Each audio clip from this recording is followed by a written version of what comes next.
Assalamualaikum warahmatullahi wabarakatuh. Yang saya hormati Bapak Afwan Anggara selaku dosen pengampu mata kuliah Desain UX. Pada kesempatan kali ini, saya dan tim akan mempresentasikan hasil dari analisis user persona dan user flow dari proyek yang kami buat, yaitu Sistem Informasi Kesehatan Ibu dan Anak Sikia di Desa Mereng.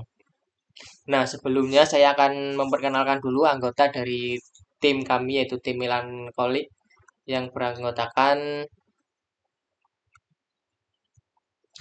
yang pertama itu Haikal Nafis Batutoh, dan selanjutnya Rahmat Danu Widianggoro, Fawas Abdurrahman, Nanda Indra Saputra, dan Fajar Ahmad Al-Faizi. Selanjutnya langsung menuju di latar belakang masalah. Nah, mengapa analisis ini penting? Karena analisis ini menjadi dasar perancangan sistem yang benar-benar sesuai kebutuhan pengguna, terutama kader, posyandu, petugas puskesmas, dan ibu dari anak yang menjadi peserta. Nah, dalam slide ini tertera yaitu kondisi saat ini posyandu di Desa Mereng. Kondisi saat ini posyandu Desa Mereng yaitu semua pencatatan mulai dari data ibu hamil, balita, hingga imunisasi ini masih dilakukan secara manual menggunakan buku. Pencatatan manual ini memiliki beberapa risiko. Ada bisa buku rusak, hilang, atau salah tulis karena secara cepat di lapangan.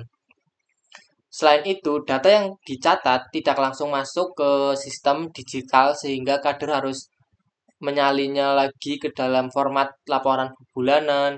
Proses ini memakan waktu lama dan sangat rentan kesalahan.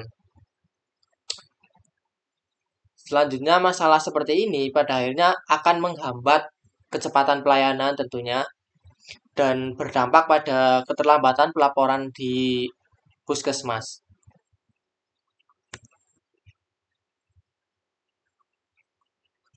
Nah, selanjutnya di slide permasalahan yang dihadapi stakeholder. Dari penelitian yang kami buat, permasalahan di lokasi terbagi menjadi 3 kelompok pengguna utama, yaitu yang pertama ada kader posyandu. Permasalahan yang dialami kader posyandu, kader harus menginput data berulang kali. Pertama saat pemeriksaan, kemudian lagi saat membuat laporan, dan kemudian juga mereka kesulitan dalam mencari data ketika petugas puskesmas meminta data tertentu. Ini sangat membuat pekerjaan mereka lebih berat dan cukup memakan waktu. Yang kedua, permasalahan puskesmas. Puskesmas menerima laporan dalam bentuk kertas dan seringkali formatnya tidak sama antara satu posyandu dengan yang lainnya.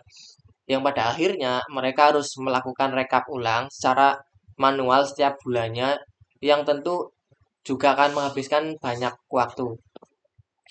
Yang ketiga, permasalahan yang dihadapi ibu peserta posyandu.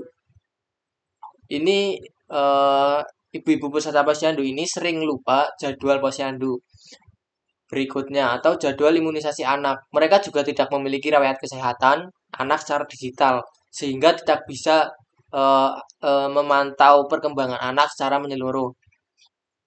Dengan memahami masalah dari 3 sisi ini, kita bisa melihat bahwa kebutuhan digitalisasi tidak hanya penting, tetapi mendesak untuk merubah sistem yang lama dan yang menyebabkan memakan banyak waktu. Nah, selanjutnya saya akan merujuk ke user persona, yaitu user persona kader yang pertama. Untuk merancang solusi yang tepat, kami membuat user persona. User persona kader itu yang pertama ada kader yang bernama Feira Astriani, seorang kader posyandu berusia 27 tahun. Feira ini sudah menjadi kader selama 4 tahun dan sangat terbiasa menggunakan buku register manual. Ia sebenarnya menggunakan smartphone sehari-hari, tetapi tidak terlalu nyaman dengan aplikasi yang kompleks. Saat kegiatan posyandu, ia harus mencatat banyak data dalam waktu yang singkat, kemudian menyusun laporan bulanan secara manual. Nah, selanjutnya tujuan atau goals Vera ini menginginkan, ia ingin laporan posyandu bisa langsung masuk ke sistem secara real time. Dan juga ia ingin dapat melihat grafik perkembangan kesehatan anak, misalnya dari berat badan dan imunisasi. Dan ia ingin bisa memfilter data tertentu. Pada poin yang ia hadapi adalah rekap manual yang melelahkan, kesulitan mendeteksi masalah kesehatan lebih dini, serta sering terjadinya keterlambatan pengumpulan data. Nah, selanjutnya untuk itu, Vera membutuhkan aplikasi dengan form yang sederhana, tampilan yang jelas, ikon yang besar, dan kemampuan untuk mencetak atau mengunduh laporan langsung dari sistem. Jadi sistem perancangan kader harus menjadi pengguna yang paling difasilitasi karena untuk kader yang paling sering banyak menggunakan aplikasi ini. Selanjutnya akan dilanjutkan oleh rekan saya. Perkenalkan, nama saya Fawas Abdurrahman.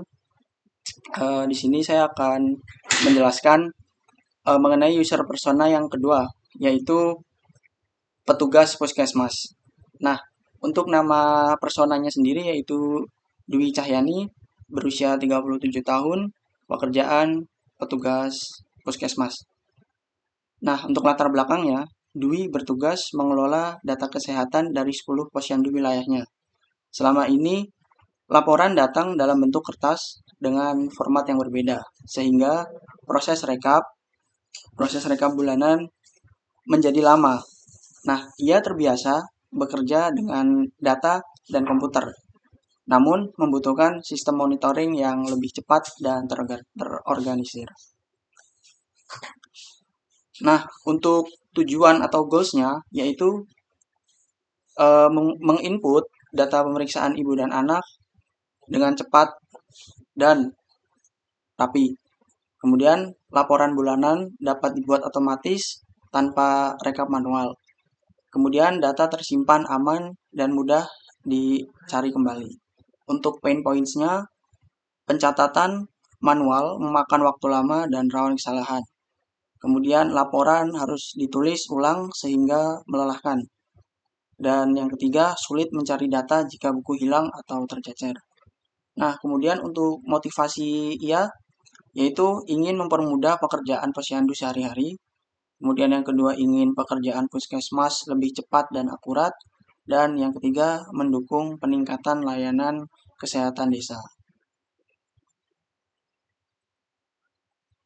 Untuk perilaku digitalnya, ia menggunakan laptop atau PC di kantor. Kemudian ia familiar dengan Excel dan dashboard data. Kemudian yang ketiga, responsif terhadap sistem dengan visual grafik. Dan untuk kebutuhan dalam produknya, yaitu dashboard dengan grafik, kemudian unduh laporan otomatis dalam format PDF atau Excel, kemudian notifikasi laporan masuk. Oke, selanjutnya yaitu user persona yang ketiga, yaitu ibu peserta posyandu. Untuk nama persona yaitu Uun Safitri, usia 29 tahun, pekerjaan ibu rumah tangga. Untuk latar belakang Uun Safitri ini, yaitu Uun sering membawa anaknya ke posyandu untuk penimbangan dan imunisasi. Namun, ia sering lupa jadwal dan tidak memiliki catatan riwayat tumbuh kembang anak secara lengkap.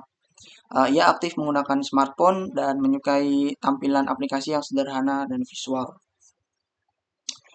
Untuk tujuan atau goals-nya yaitu mengetahui status imunisasi dan perkembangan anak, kemudian menerima pengingat jadwal posyandu berikutnya, dan dapat mengakses riwayat pemeriksaan kapan saja.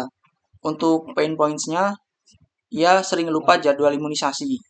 Kemudian data riwayat tidak tersimpan digital.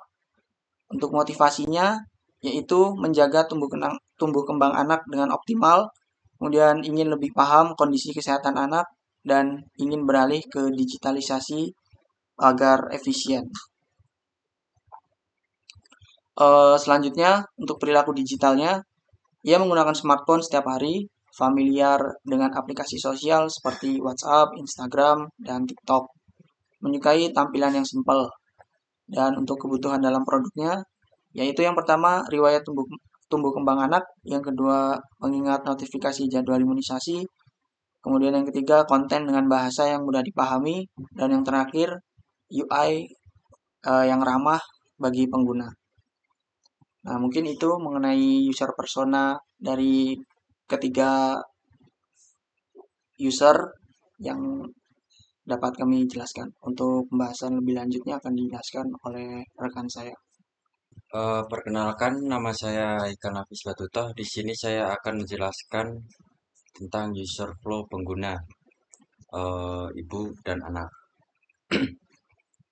Di sini kita mulai menandakan titik awal penggunaan sistem. Misalnya pengguna ibu dan anak memasuki sistem. Kemudian akan diarahkan ke halaman login.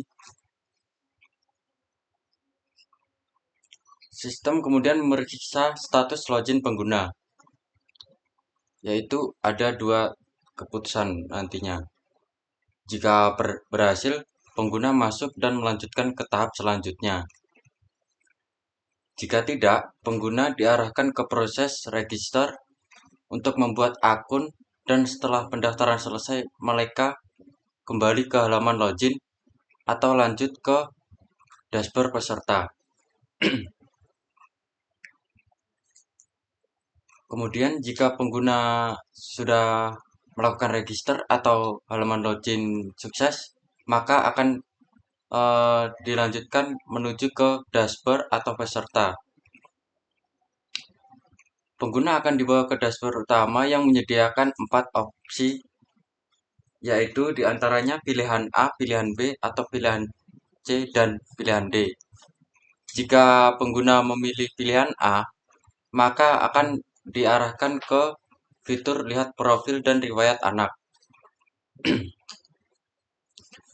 Pengguna dapat mengakses dan meninjau informasi pribadi atau profil mereka serta riwayat kesehatan atau perkembangan anak-anak yang terdaftar. Jika pengguna memilih opsi pilihan B, maka pengguna akan diarahkan ke fitur lihat grafik pertumbuhan dan imunisasi. Pengguna dapat melihat visualisasi data atau grafik mengenai perkembangan berat badan, tinggi badan, atau metrik pertumbuhan lainnya, serta catatan atau jadwal imunisasi anak.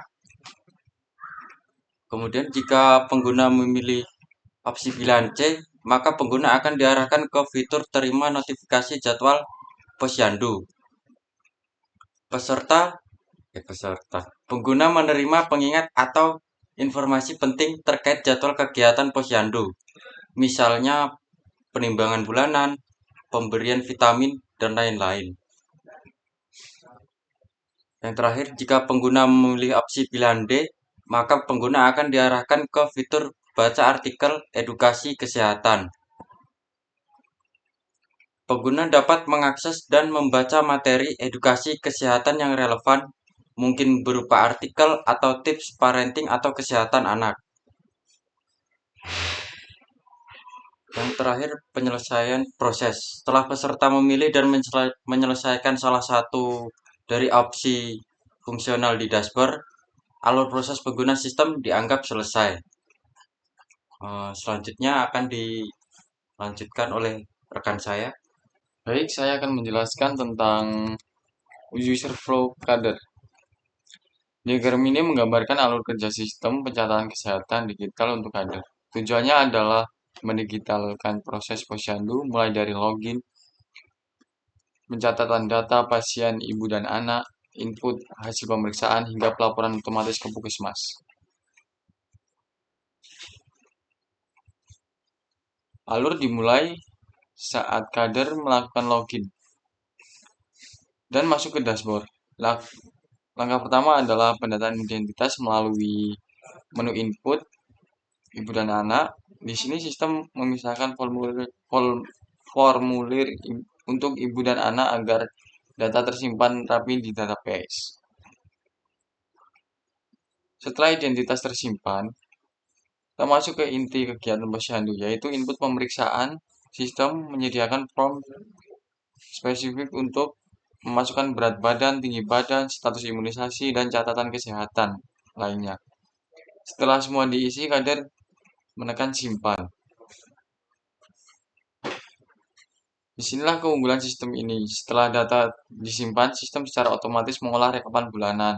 Kader tidak perlu menghitung manual. Sistem langsung menghasilkan 4 jenis rekap.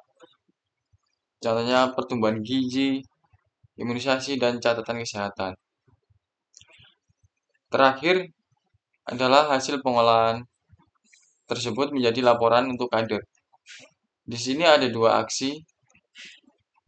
Laporan bisa dicetak sebagai arsip fisik dan yang paling penting data dapat dikirim otomatis ke sistem Puskesmas sehingga integrasi data kesehatan berjalan secara real time. Selanjutnya akan dijelaskan oleh teman saya. Oke, saya akan menjelaskan kerja petugas Puskesmas dalam mengelola data posyandu. Yang pertama adalah proses diawali ketika petugas Puskesmas login ke dashboard Puskesmas. Setelah itu, petugas Puskesmas akan diarahkan ke dashboard utama untuk melihat data dan memeriksa yang telah diinputkan dari semua posyandu yang berada di bawah pengawasan Puskesmas tersebut.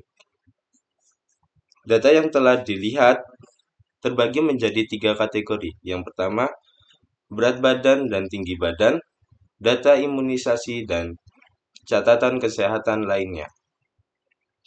Proses yang kedua adalah memvalidasi dan koreksi data.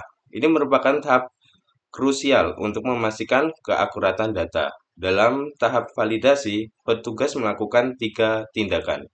Yang pertama, mengecek kesalahan input yang mungkin terjadi pada pencatatan di posyandu. Yang kedua, pengeditan data jika ditemukan adanya kesalahan atau data yang tidak valid. Yang ketiga, menyimpan hasil validasi setelah semua koreksi dilakukan. Untuk selanjutnya adalah proses yang ketiga. Setelah data divalidasi dan dikoreksi, petugas kemudian melihat grafik status gizi dan indikator kesehatan untuk menganalisis kondisi kesehatan masyarakat. Grafik yang tersedia meliputi grafik tumbuh, memantau tren berat badan dan tinggi badan balita. Yang kedua, grafik status gizi mendeteksi kasus gizi kurang, gizi buruk, atau stunting. Yang ketiga adalah grafik cangkupan imunisasi, memantau presentasi balita yang telah diimunisasi. Jika sudah semua data berhasil dianalisis, kemudian dijadikan dasar untuk menyusun laporan resmi Puskesmas. Setelah itu, proses selesai. Setelah itu, laporan dibuat. Sekian presentasi dari kelompok kami. Hanya itu yang bisa kami jelaskan. Ada salah kata dan salah ucap, kami mohon maaf. Wassalamualaikum warahmatullahi wabarakatuh.